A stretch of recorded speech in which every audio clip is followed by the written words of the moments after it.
আধার card আমার আপনার প্রত্যেকের জীবনের একটা অন্যতম গুরুত্ব পরিচয়পত্র, কিন্তু সেই আধার কার্ডে এবার বেশ কিছু বদল আসতে চলেছে। কি সেই বদল বলবো আপনাদের। আপনারা দেখছেন কলকাতা টিভি, আপনাদের সাথে রয়েছি আমি অরিত্র। 31শে ডিসেম্বর মধ্যরাত থেকে আধার কার্ডের একাধিক নিয়মে বড়সড় বদল আনতে চলেছে ইউআইডিএআই। জালিয়াতি রুখতে 1 ডিসেম্বর থেকে চালু হয়েছে নতুন ডিজাইনের আধার কার্ড, যেখানে কেবল ছবি ও কিউআর কোড থাকবে। এছাড়াও ডিজিটাল ভেরিফিকেশনে জোর দিয়ে কাগজের ফটোকপি জমা দেওয়ার প্রবণতা কমানো হচ্ছে ইউআইডিএআই এর তরফ থেকে। ফেস অথেন্টিকেশন এখন আইনি স্বীকৃতি পাওয়ায় ব্যাংকিং ও সরকারি পরিষেবায় পরিচয় যাচাই আরও সুরক্ষিত হবে। আধার ও প্যান লিঙ্ক চূড়ান্ত করার সময়সীমা 31শে ডিসেম্বর নির্ধারণ করা হয়েছে। অন্যথায় প্যান কার্ড নিষ্ক্রিয় হয়ে আর্থিক লেনদেনে সমস্যা হতে পারে। পাশাপাশি 10 বছরের পুরনো আধার কার্ডের তথ্য আপডেট করা এখন বাধ্যতামূলক। অর্থাৎ 10 বছর আগে যে তথ্য আপনার আধার কার্ডে ছিল, সেই তথ্য যদি আপনি আপডেট করতে চান, সেটা অবশ্যই করতে হবে।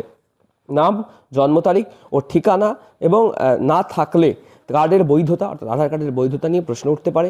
সাধারণ মানুষকে হয়রানি এড়ানোর জন্য দ্রুততার সাথে এই সমস্ত কাজগুলি করার পরামর্শ কিন্তু দেওয়া হচ্ছে আধার যারা অথরিটি রয়েছেন বা ইউআইডিএআই এর তরফ থেকে। অর্থাৎ 31শে ডিসেম্বর মধ্যরাত থেকেই কিন্তু আধার কার্ডে একাধিক বদল আসতে চলেছে।